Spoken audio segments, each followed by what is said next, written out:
policy choices, where dignity is not something you earn, it is something you are born with. And where the government is accountable to the people, not the other way around. We're not here just to express outrage, we're here to draw a line. A line that says this has gone too far. A line that says our neighbors deserve safety, not terror. A line that says silence is complicity, and we refuse both. Today, you'll hear from elected leaders, organizers, and individuals who are living with the consequences of this violence every single day.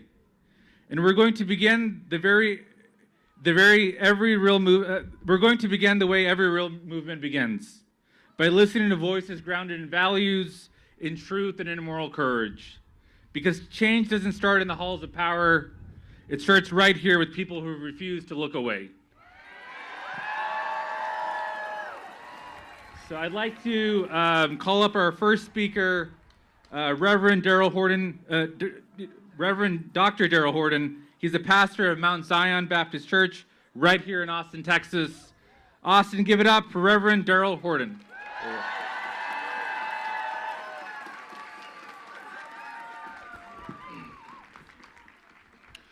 Good afternoon to everyone. For those of you who will, would you bow with us for a brief moment of prayer? God, we gather today as a community with concerns and challenges on our minds. We gather today to ask for your wisdom and guidance as we seek to support and strengthen one another. Thank you for the conviction that will not allow us to remain silent. Thank you for the faith that allows us to see hope and promise in the midst of despair. Thank you for the love that allows us to advocate and stand up for our neighbor, to be a voice for those who are not being heard. We pray for peace, protection, and vision during our time together today. It is in your name we pray. Amen. Let me also say while we're here that today we are gathered because our nation is under an extreme ice warning. Similar to what we experienced here in Central Texas earlier this week with the weather, across our nation in states like Minnesota, ice is causing the disruption of lives, the division of communities, fear to the extent that persons are afraid to leave their homes, families are being separated and stranded, and lives are unnecessarily being taken. The climate is unstable. There's a lack of reliable and consistent information, and people are looking desperately for leadership and for solutions. I'm also here to remind you that this extreme ice warning is a crisis, and it's a wake-up call for the church, for the body of believers.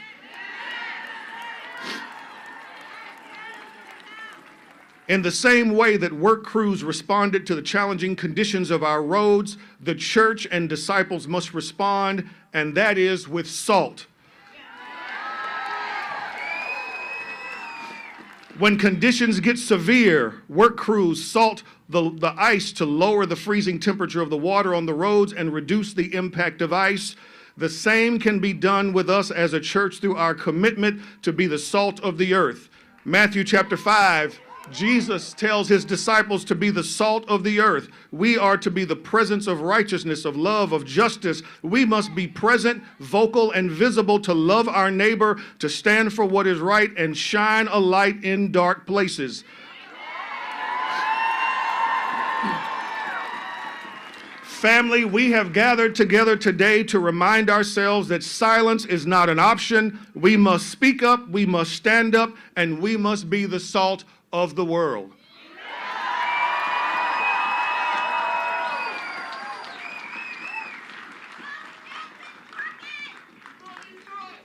Great.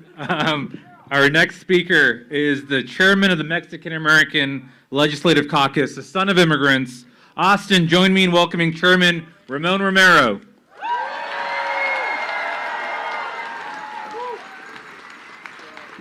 What's up, Boston? What's up, Boston? Show me your voices, show me your fight. Where you at, Austin? Esta es la casa de la lucha. Esta es la lucha. With me. ¿Qué ¿Quién está listo para luchar? Yo. ¿Quién está listo para luchar? Yo. Look around, y'all. Look at these murals on these walls. Feel their pain. Everything on the walls, the colors. There's a lot of red. There's a lot of orange. There's fire. Who feels that fire in their heart right now? There's blood. Because blood is being spilt right now by parents and children. I want to speak to all the first-generation immigrants that are in the crowd today. Raise your hand if you're a first-generation immigrant. Keep your hand in the air if you've ever had a parent locked up in a detention facility. Because I have. For 11 months, my father, Ramon Romero Sr., was in a detention facility in Laredo, Texas. And what I remember most is not the phone calls with him. It was going home to see my mom, Cuca. Y la señora llorando. My mom crying for her viejito because he's not there. And all the kids crying, not crying, we weren't crying that much. But we felt all the pain and witnessing our own mother, and I see your pain right now because it sounds like you've seen the same thing. No child in this country, after everything that we fought for, especially in this city, should be feeling that pain again.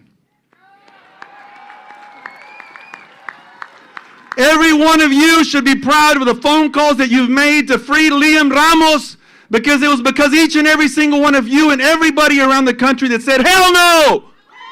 Hell no! So when we say ice out in Spanish, we say fuera! Fuera! Fuera! Fuera ice! All that passion that you're feeling right now, it's not even cold out here anymore. I should take this jacket off. We need it.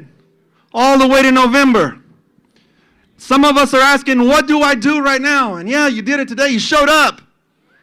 And you're around somebody. Look around. Tell somebody right next to you, I love you for being here today. I love you, man. I love you, ma'am. I love you. I love you. I adore you. You're my friend and I don't even know you. But I love you. And you know what else? I need you. I need you, neighbor. And when you go home, even though your neighbor, literal neighbor, might not be here, you let them know how you felt today when you left here today. Passion, energized, feeling the pain, fire in your heart, blood running through you, and you're ready to go do something with it. Who's with me?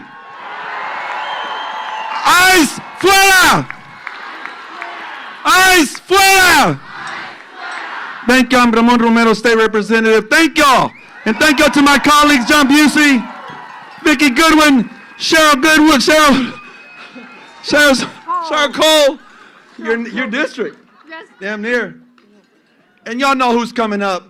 I am so honored to have all these folks back behind Gina Hinojosa, Congressman Castro. Did y'all hear what he had to say when he left that place? Did y'all feel his pain? You're going to see it again. Thank y'all for being here today, everybody. We love you.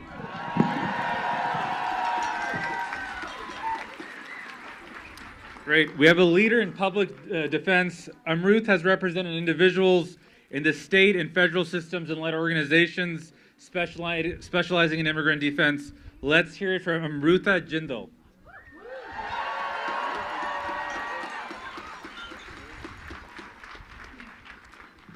Wow, it is awesome to be with all of you here this afternoon in the capital of our great state of Texas. Thank you for being here. I heard you. I will speak louder. Is this better? Okay. I am the daughter of immigrants. Immigrants who came to the United States 50 years ago and moved to Texas with a big dream to build a better life for themselves and their family. I am also a public defender. For almost 15 years, I've represented people charged with immigration crimes at the U.S.-Mexico border.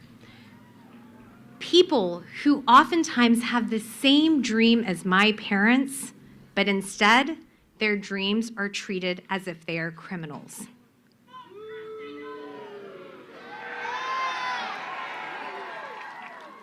Too often, our leaders use law enforcement and the criminal justice system to try to solve complex humanitarian problems. We see this with the housing crisis, we see this with mental health issues, and we see this with immigration. They think that arresting and jailing is the answer. No. We all know better. We know it is not the answer.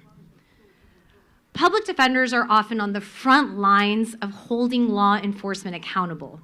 It's a duty that we have under the Constitution to file motions and make challenges in court when we see our clients' constitutional rights being violated.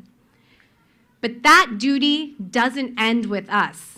It applies to everyone here and everyone in this country because we, the people, need to hold our government accountable.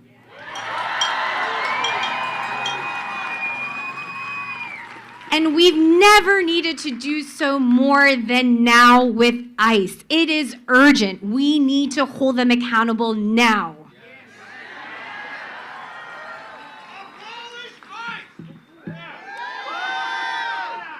They claim ICE is enforcing our laws.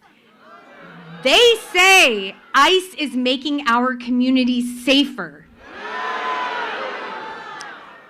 But we see protesters being shot and pepper sprayed, and we know that people in ICE detention are dying. Tell me something. Is that making any of us feel safe? They say they're going after people who aren't following the rules. But we see asylum seekers going to their government-ordered appointments and court hearings only to be separated from their families, arrested, and deported. Is that making any of us feel safe? They say they're going after gang members, but we see fathers being separated from their families and sent to a torture camp in El Salvador, labeled a gang member simply because of a tattoo on their body. Is that making us feel more safe? Believe your eyes. Believe what you see. This isn't about safety. This is about stoking fear and destroying communities.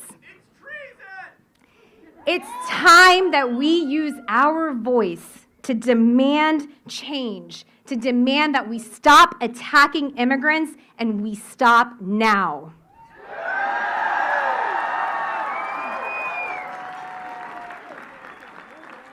I leave you with this, and please do not forget it. This is a nation built by immigrants.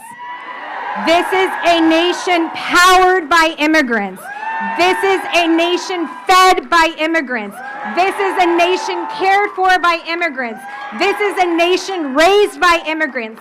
This is a nation bettered by immigrants. Thank you very much.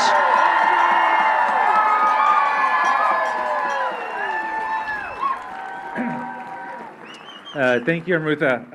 Our next speaker is Evelyn, a woman whose husband, Francisco, was taken by ICE in Texas and her children. Evelyn?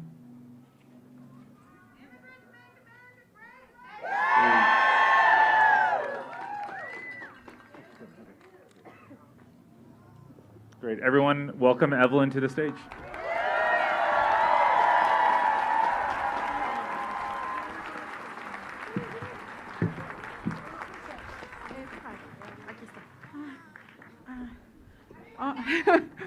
Hola, mi nombre es Evelyn, soy esposa de Francisco desde hace 15 años.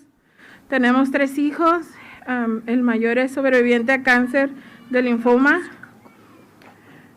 La más pequeña fue diagnosticada con diabetes tipo 1 hace 1 año y nuestros 3 hijos sufren de asma.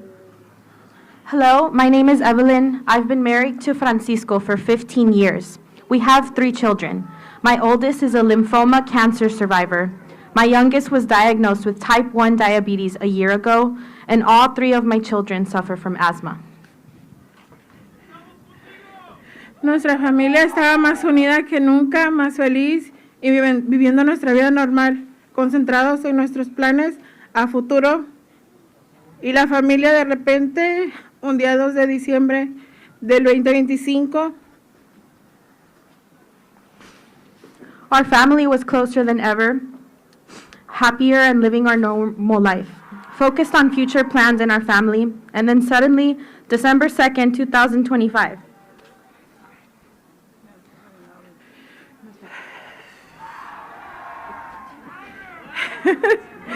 un día fue a poner gasolina para dirigirse a su trabajo.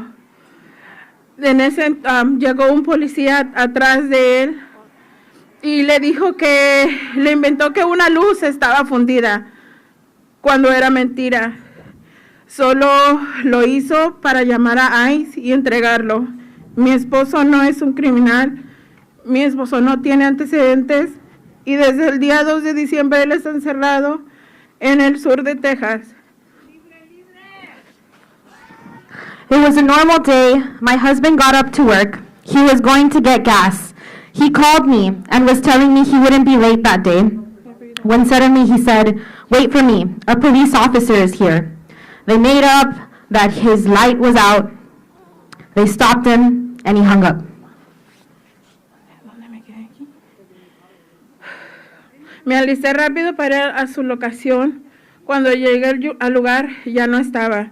Desde ese día empezó nuestra desesperación y dolor. Ese mismo día se comunica y en el consulado mexicano lo localizan. Me dice que será llevado al sur de Texas al día siguiente a la cárcel a la detención de Protestors, Texas. Y de repente desapareció del sistema. That same day, he spoke, and the Mexican consulate located him and told me he would be taken to South Texas the next day. It showed that he was being held in Pearsall, Texas, and then suddenly he disappeared from the system.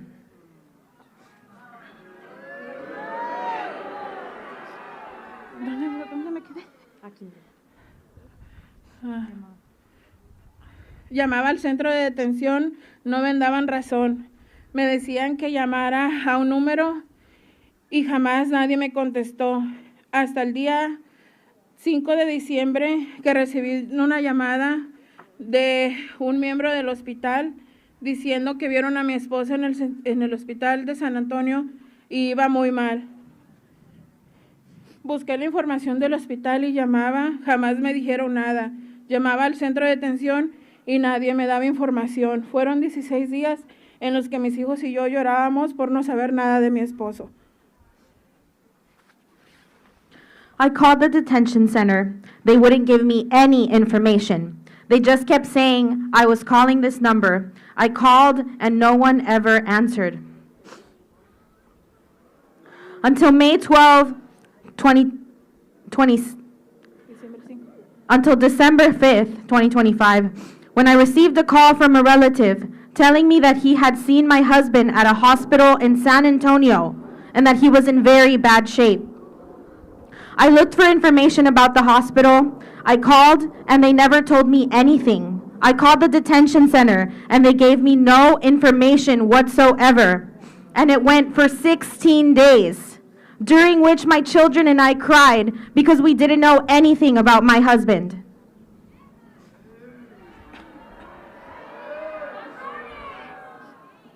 Hablar con recursos humanos del hospital llorando por información. Solo me decían llama a ICE. tenemos prohibido dar información. Y de repente recordé que tenía acceso al portal del paciente de mi esposo, donde salió que tenía una fuerte neumonía, taquicardia, presión alta. Yo solo podía ver sus chequeos vitales cada ciertas horas y medicamentos, procedimientos que empezaron a someterlo.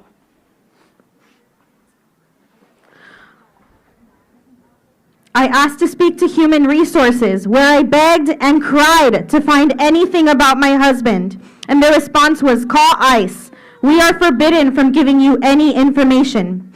I suddenly remembered that I had access to my husband's patient portal, where it showed that he had severe pneumonia, tachycardia, and very high blood pressure. I could only see his vital signs every few hours, his medications, and the procedures that they had put him through.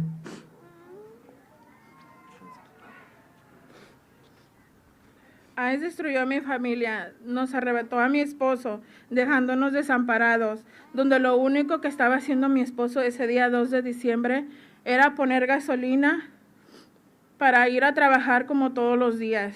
Mi esposo no es criminal, es un hombre trabajador, padre y esposo. Hace poco le negaron la fianza a mi esposo y solo nos queda someter a algo llamado habeas corpus para poder liberarlo. Yo siendo afectada y corriendo con todos los gastos de mi hogar sola, no tengo los recursos para poder someterlo rápido y tener a mi esposo lo más pronto posible en nuestro hogar. Y ahora con ICE en la ciudad ya no podemos salir sin miedo, ya que no respetan, si eres ciudadano residente o con algún permiso válido para estar aquí. No les importa y te secuestran y llevan. ICE destroyed my family. It stole my husband from us, leaving us destitute. All my husband was doing that day, December 2nd, was getting gas to go to work. My husband is not a criminal. He's a hardworking man, a father, and a husband. My husband was recently denied bail, and our only option is to file something called a writ of habeas corpus to get him released. Bearing all the household expenses alone, I don't have the resources to file it quickly and have my husband back as soon as possible. And now, with ICE in the city, we can no longer go without fear, since they don't respect whether you're a citizen, resident, or have any valid permit to be here in the country. They don't care, and they kidnap you and take you away anyways. The city and the country have become total chaos, and as someone affected, I demand freedom for my husband, freedom for everyone unjustly detained, and that ICE withdraw from the city and the country, and truly focus on criminals, not innocent, hardworking people. Thank you. Thank you.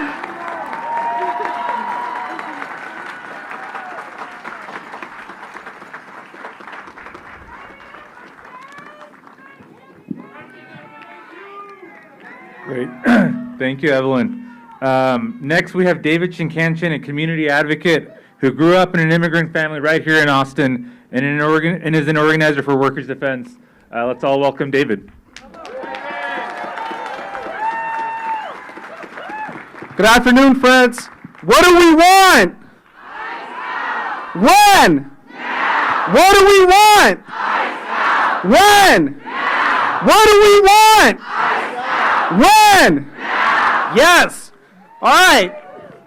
Well, good afternoon. Like many of you, I am filled with indignation today, but I am also happy to be here, to look out on this crowd and see so many caring people, to join you today as we come together to send a clear message that we will not sit idly by as federal and state politicians rain down injustice upon our families, upon our neighbors, our friends, and our communities. My name is David Chinkanchin. I grew up in an immigrant family here in Austin, in a vibrant immigrant neighborhood in Austin called Dove Springs. And throughout my life, I have listened as leaders in the highest offices in business and politics and other fields have questioned the place of immigrant families and immigrant workers in American society. No more. I have watched as this vitriolic rhetoric that is meant to diminish the lives and contributions of immigrants has taken the shape of real-world violence, as it did in 2019, when a white supremacist echoing the hate-filled anti-immigrant words of President Trump drove hundreds of miles to El Paso and ended 23 beautiful, innocent lives based on nothing but the color of their skin. That hatred and violence takes forms that are even more insidious. That hatred and violence is directly transcribed into the policies that govern and oppress our daily lives. They have manifested themselves in immigration and legal systems that tear families apart and terrorize our communities. They have appeared in slashes to our public schools, and they have been reflected in the exclusion of immigrant communities and essential workers from access to life-saving services. Unfortunately, this is not a thing of the past. It is playing out across our country, it is happening to us, and it is happening today. That hatred manifests itself in countless other ways. But one way we are seeing clearly today is in the enormous and heartless slashes to our healthcare system that you and I and our families all depend on. Republicans in DC are gutting our healthcare, knowing people will suffer, people will die, in order to increase ICE's budget. They are putting the most vulnerable in harm's way to pay for those military weapons that they are wielding in our streets and to offer $50,000 signing bonuses to ensure that they are recruiting even the most inexperienced and the most untrained agents. ICE's actions are making us all less safe. ICE is not about public safety. It is a masked, militarized, secret police that is violating our most fundamental constitutional rights. Taking children off the street and executing Americans in broad daylight does not make a single one of us safer. The brutal killing of Alex Petty has and should send a frightful chill down America's spine, and it should help us understand just how low we've fallen. So I'll leave you with this. Our immigrant brothers and sisters, our immigrant families are bearing the brunt of this violence and this injustice. But this fight is not just about those immigrant families. They need us. We need to be there for them. We need to fight for them and support them in that bravery and courage that they are showing that is on display even today. But they are also coming after our due process, our freedom of speech, our freedom of expression, our freedom to protest, freedom of assembly, our protections from undue and search and seizures. These are the rights that underpin our democracy. These are the foundations of our democracy. If we don't have those, we don't have a democracy. So yes, come out, continue to fight for your immigrant neighbors, continue to fight for yourself and for your families, continue to fight for all of us. We all have a role in this movement.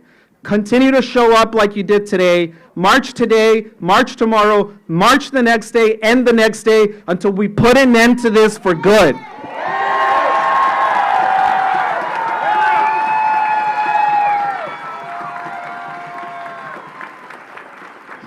Austin, Texas, let me hear you. When I say mask, you say off. Mask, mask, mask. Mi raza les presenta a Greg Casar next. Thank you. Buenas tardes, Austin, Texas. To the folks up on the parking garage, out to the folks in the baseball field, and all of you, I'm Greg Casar, and I'm so proud to represent you in the United States Congress. And we are here to demand in one voice an end to Donald Trump's mass deportation machine. No more. No more ICE terrorizing Minneapolis. No more ICE terrorizing Austin. No more. No more killings like Renee Goods or Alex Preddy. No more arresting our veterans and our families and folks going to work. No more deporting and terrorizing families like Evelyn's. No more. No more masked agents without badges and without warrants arresting people at our schools and our churches and our courthouses. No more. No more. No more. No more. And no more blank checks to Trump's mass deportation machine. That's why last week I voted hell no on ICE's budget. And that's why, thanks to you all making noise, the Republican plan to juice up ICE's budget is in total disarray. They're having to bring a vote back to the House on Monday, where again I'll be voting hell no.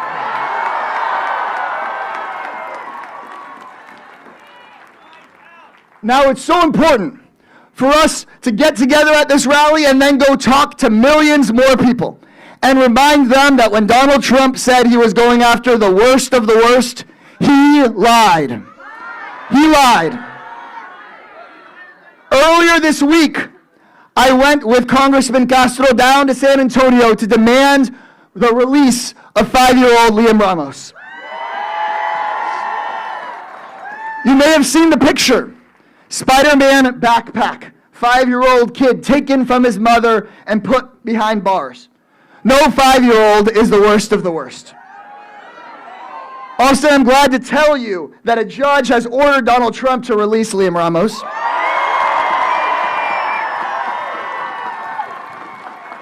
And we will get him released. But there are 4,000 children the Trump administration has arrested in the last year. And sadly, these stories aren't just in Minneapolis, they're here in Austin.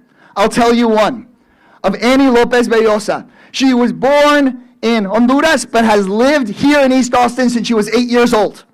She worked hard, got to know her parents. Her dad's a tailor, her mom a church volunteer. She studied and studied and studied and got a full scholarship to a business college on the East Coast, one of the best business schools in America. And when this last Thanksgiving, she got on a plane to fly back here to surprise her parents. She got detained. She got put in shackles. She was made to sleep on the floor of a detention center, and a judge said not to send her to Honduras. The Trump administration broke the law and sent her to a country she barely remembers. When Trump said he was deporting the worst of the worst, Annie is not that. Annie is one of the best. She's one of us. And let's not forget that Trump has been pardoning his millionaire donors who have been convicted of things like money laundering and fraud. But he wants 5-year-old Liam Ramos in prison? Really? He pardoned the president of Honduras who was convicted of narco trafficking. But he wants Annie to be the one put in shackles? Really? He pardoned January 6th rioters who attacked police officers. But he says that moms like Renee Good or nurses like Alex Preddy are the terrorists. That is insanity. That is violent. That is so freaking unnecessary. Immigrants are not the danger. Politicians like Donald Trump are. The corporations that fund him are. And the coward politicians who refuse to say anything about it are the danger in this country.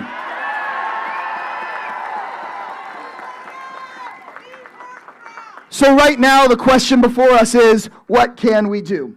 Because it's not going to be politicians that come and save us. It's going to be the community who does that. There's something we can all do.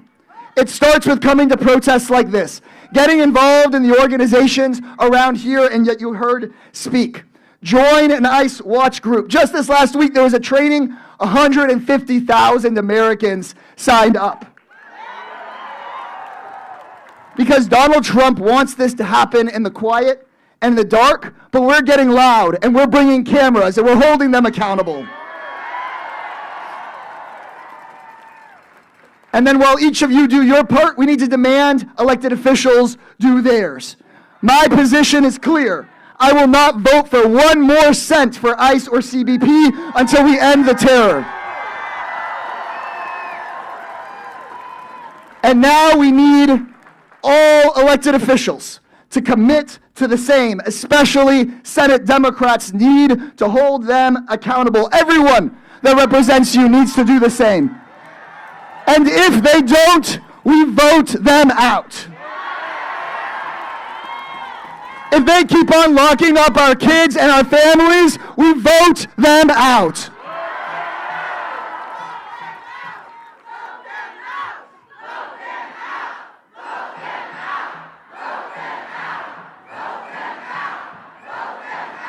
If Cornyn and Paxton and Cruz and Abbott keep taking our taxpayer money to send mass agents into our communities, we vote them out.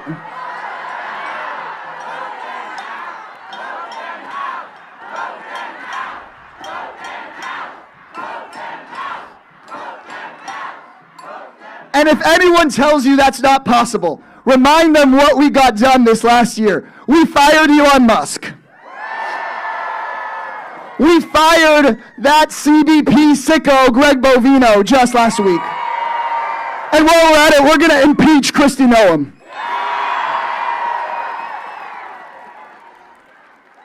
In closing, I want to say something to the folks in the crowd. Many of you who I know feel afraid. Many of you who feel afraid every day or every hour that your spouse may not come home from work, that you could be next, worried about your kids or your students or your neighbors, afraid that what happened to Alex Preddy and Nicole Good could happen to someone you love. I cannot guarantee you that everything's going to be okay, but I can guarantee you that Donald Trump and his cronies want that fear to paralyze you because they thrive in the silence and in the darkness.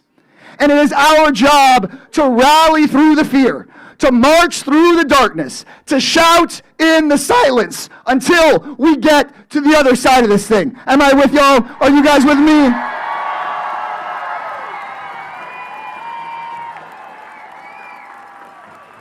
Because we're not just going to end Donald Trump's reign of terror. We're not just going to go back to the same broken system that Democrats and Republicans have overseen for decades. We don't have to settle for that on the other side of this. We're going to win immigration reform, legal status, and a pathway to citizenship for the millions of people that have been waiting for years so that Donald Trump and nobody else could ever do this to our people again. We're going to take the billions of dollars they put into that deportation machine and use it for good so that people here in Austin can afford their housing, afford childcare, afford a decent life, afford their health care. How about that, y'all? A future where everyone can be safe and free. We cannot bring back Mr. Preddy or Miss Good, but in honor of their memories, people are rising up to demand a better world. Austin, together we can build it. I love all of you so very much.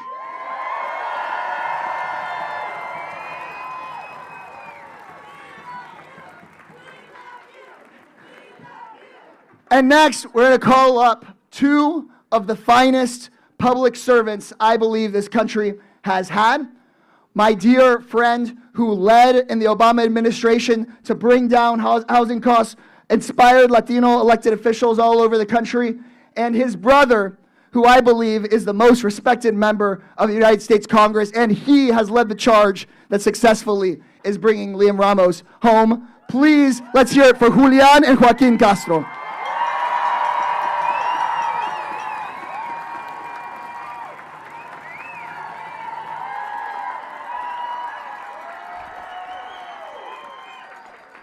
Good afternoon, Austin.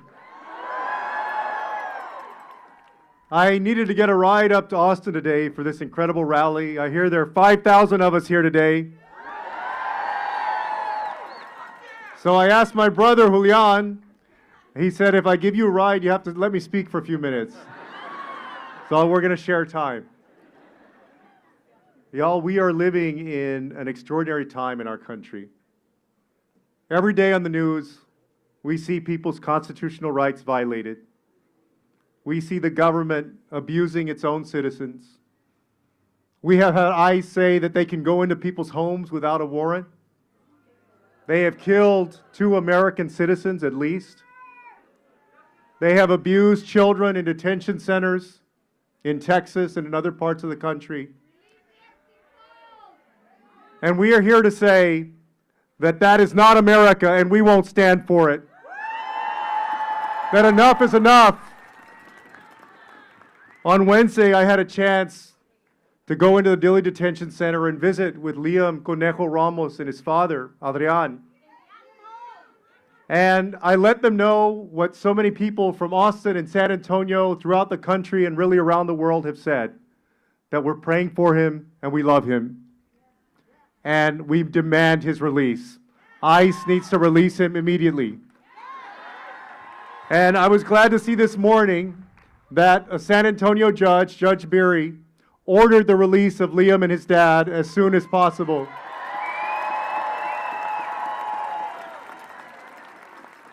But y'all, I want to tell you, these places are no place for kids. You know, Donald Trump talked about going after, in his own words, criminal illegal aliens. And when we got to the meeting with ICE, I asked them how many people have a criminal conviction. And you know what they told me? Not a single person of 1,100 has a criminal conviction. There are no criminals in the Dilley Detention Center. And yet, not only was there Liam, a 5-year-old, there was also a 9-year-old named Mateo from Austin, Texas. He and his family were picked up on New Year's Eve, and they spent New Year's Eve getting processed into the Dilley Detention Center.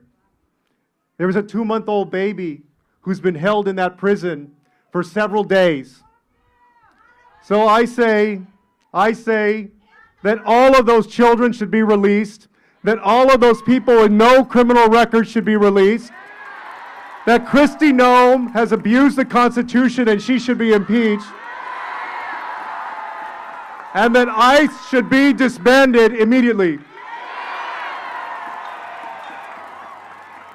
But it's not just Donald Trump or Kristi Noem or the Republican Congress that's responsible.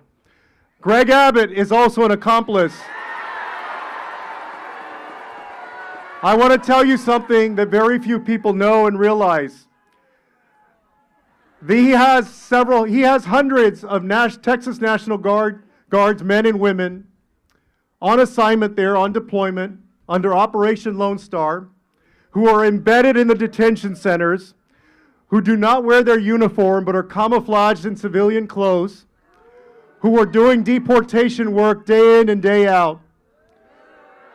Greg Abbott is as much responsible for the ugly machinery of the detention centers that are holding Liam and the 2-year-old baby and Mateo from Austin. So not only do we need a new Congress and eventually a new president, we also need a new governor, lieutenant governor, senator, attorney general, and all of it. But only you can make that happen. There's no easy way out of this, folks. We're going to have to vote our way out of it in November.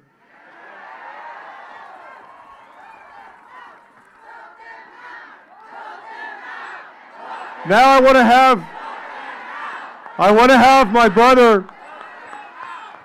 You can see that the easy way to tell us apart is that I have a beard, but he's also a little uglier than I am. I want to have him say a few words. Thank you, Joaquin. He always steals my thunder. So we'll just finish by saying, I want to pick up where he left off, that we have watched over the last year, since January 20th of 2025, we have watched over the last year in horror as this administration has torn down our Constitution, has torn away at our democracy, has abused its citizens, its immigrants, has tried to scare institutions, universities, companies, and the people into silence. I am proud of each and every one of you today for being here and using your voice and standing up to this administration. And today we do that in the name of Renee Good and Alex Preddy and Liam Ramos and his father and every single person who has been trampled upon by this administration. As Joaquin and others have said, the only way in this democracy that we're going to get back to where we need to be is through the people and their voice, their vote.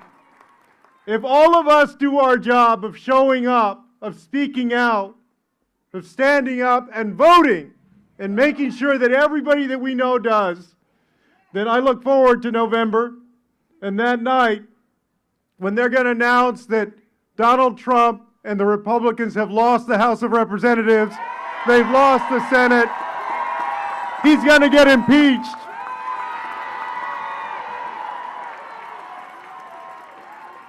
They're going to announce that Texas has, for the first time in more than 30 years, a new Democratic senator.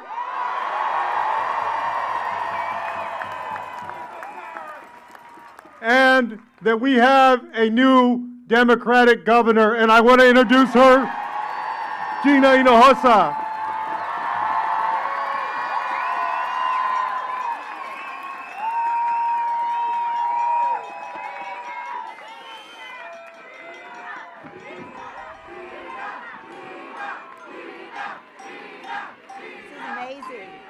This is so amazing. I am Gina Hinojosa, and I'm running to be the next governor of Texas.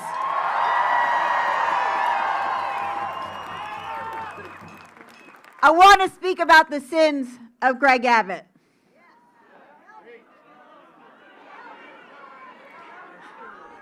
Okay, one of the sins of Greg Abbott. We heard from Congressmember Joaquin Castro about his visit to Liam and the circumstances and the conditions that Liam was experiencing. He was not getting the food he needed, not getting the fresh air, he was not getting the exercise, he was in prison. This is a child who was in prison. Anywhere else in the country, this would be prosecuted as child abuse, and only in the state of Texas is it not. And in fact, Greg Abbott decided to license detention centers for children and their parents to be the only state in the union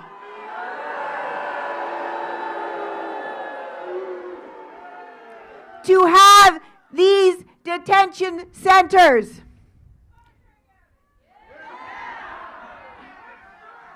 The inhumanity and the cruelty of it mimics the inhumanity of the cruelty we see in these ICE raids happening, yes, here in Texas, yes, in Minnesota, all over the country. We have witnessed the brutality and the horror with our own eyes. And there is a saying, you might have heard it, and it goes like this: the cruelty is the point. Have you all heard that? Well, I don't believe it. What I think is the point, the cruelty is the mask to conceal the corruption. Because let me tell you why we have detention centers in the state of Texas that incarcerate children. It is because Greg Abbott received tens of thousands of dollars from the private prison companies right before he made the decision to create these child detention centers. Since last year, everybody who is detained by one of two private prison companies, Core Civic and Geo Group. Core Civic, yes, boo. Core Civic's biggest investor is BlackRock. You heard of them?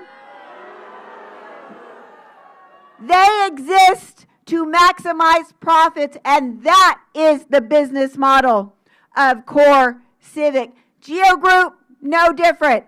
Exactly the same, and they are who gave $55 $100,000 to the campaign to re-elect Governor Abbott.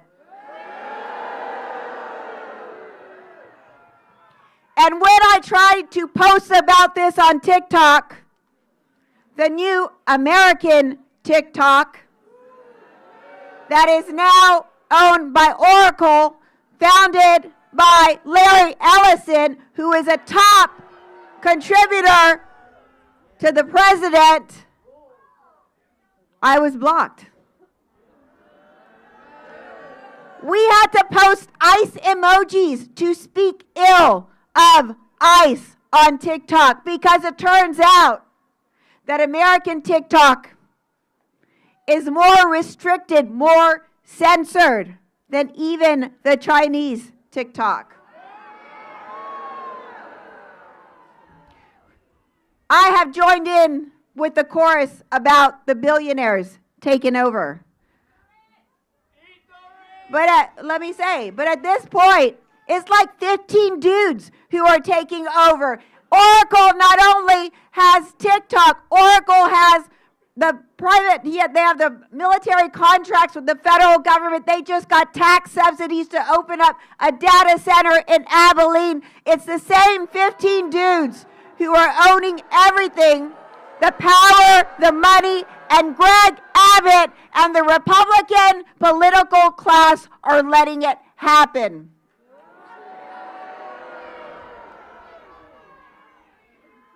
They treat us as subjects. They forgot that we are citizens, and they forgot that we are free, and we know our power. We finally have found our power. They thought that we were going to cower in submission with fear. But people are speaking up. People are turning out. People are winning elections. Yes, even in Texas. Yes.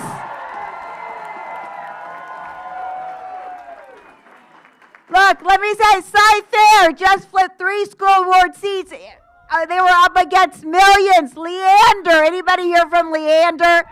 Leander just flipped a city council seat. We know Robstown just flipped a mayor's seat. And today, in Tarrant County, in a race that should not be one that we're paying attention to because it is a gerrymander to be red Republican, the Democrat came in first place and goes into the runoff today. Goes into the runoff today. So don't let them tell you that it can't happen in Texas, because it is already happening in Texas. Look, I made a decision to run for governor against a man who has $100 million. That's not even hyperbole. That's literal. He literally has $100 million. But I do this because I know the power of people. Look at you. We have 9 months. We have 9 months to give this everything we've got. And because government, yes.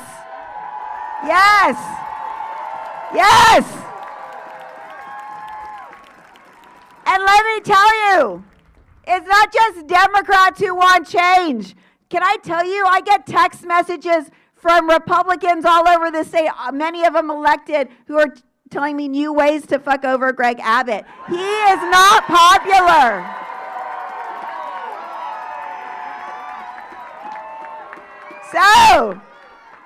So look, I took this leap of faith because I knew you would catch me. So let's do this together, because the government is authoritarian, but the people are not. The people are free, and together we will make change and usher in a new day in Texas.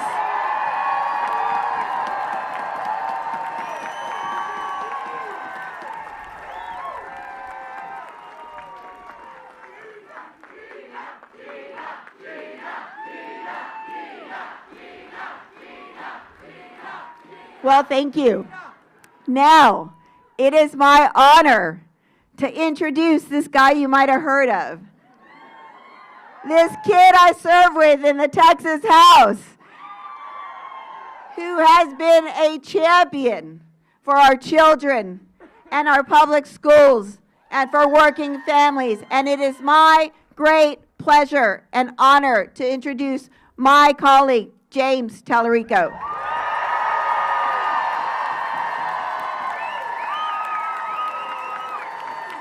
Thank you, Gina. Thank y'all. Hey, Austin, Texas.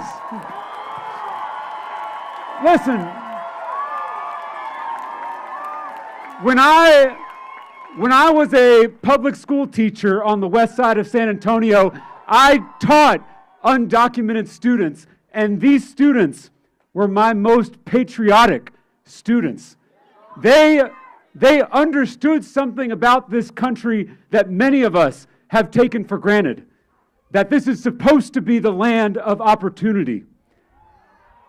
They believe in America even when America doesn't believe in them. ICE is terrorizing my students and their families. ICE shot a mother in the face. ICE kidnapped a 5-year-old boy. ICE executed a man in broad daylight on our streets. It is time to tear down this secret police force and replace it with an agency that is actually going to promote public safety. We must impeach Secretary Kristi Noem. We must prosecute agents who have abused their power. And we must haul these masked men before Congress so the world can see their faces. These masked men are waiting in school pickup lines. They're lurking in hospital waiting rooms. This is not law enforcement. This is something else. They say it's about law and order, but they're waiting outside courthouses, arresting people who are following the law and showing up for their immigration hearings. They say it's about the economy, but they are deporting the very people who keep our economy running. They say it's about illegal immigration, but now they're going after American citizens. This has never been about immigration. This has always been about control. The easiest way to control a population is to keep them afraid, to keep them looking over their shoulder, to keep them in line. Don't draw attention to yourself. Don't speak your mind. Don't criticize the state. Otherwise, you'll be disappeared or even killed. No more secret police. No more disappearing people. This is the United States of America. We're not supposed to fear our government. Our government is supposed to fear us.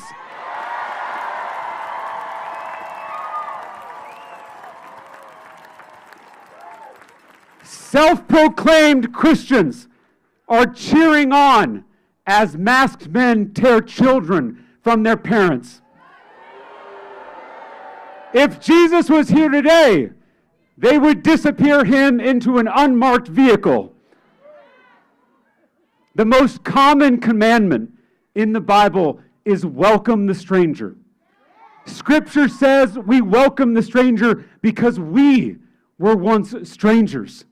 All of us have that immigrant story in our family history somewhere. All of us come from somewhere else. That's the beauty of America. E pluribus unum, out of many, one. America is not mass deportation. America is not masked government agents. America is not arresting journalists and executing people in the street. America is the immigrant. America is the protester. America is the huddled masses yearning to be free. Alex Preddy is America. Renee Good is America. Liam Ramos is America. These brave Americans have been stolen from us. At this moment of crisis, America needs patriots now more than ever. I'm reminded of lyrics by a great American songwriter, John Prine. He said, "I really love America. I just don't know how to get there anymore." It's enough to break your heart. When I'm feeling this way, there's a verse in Scripture that I return to where Jesus says something very strange. He says, "Blessed are you who weep." It's strange because how can someone who's weeping also be blessed? In our culture, we tend to avoid grief, but we forget that grief can be fertile soil. Sometimes we see the world most clearly through our tears. If your heart is breaking right now, it means you still have a heart. Protect that. Trust that. That is what will get us out of all of this. There has never been a more important time to be a human being. Resistance starts right here. By refusing to mirror the hate and the violence and the inhumanity that surrounds us. In a time of shadows, we must shine our light. Like many of you, I am tempted by hopelessness. But then I look out on a crowd of neighbors who have gathered together to save their beloved country. And all of a sudden, I feel a little bit of hope. And a little bit of hope is a dangerous thing.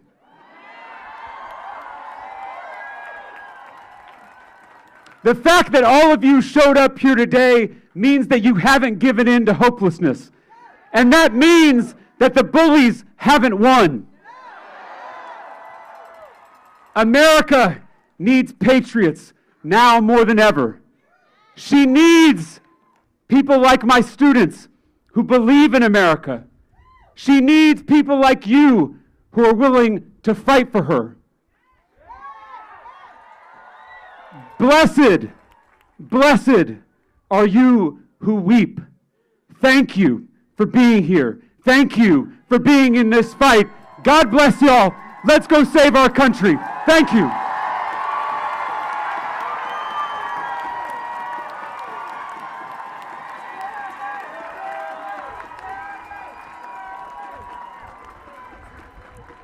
I just want to thank everyone for being here today. What a beautiful day, surrounded by neighbors. This is who Austin is. It's community, it's love. So thank y'all for being here today. I was told to say there's no photo line, so please get home safely, and much love to everyone. Thank y'all.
the importance of being here. Can I ask you a couple questions? Sure. Perfect. Sure. We'll get this all set up. Yeah. Go ahead. Want to ask this lady some questions too? Yeah, whoever wants to be in it. I want to be in on All right, can I get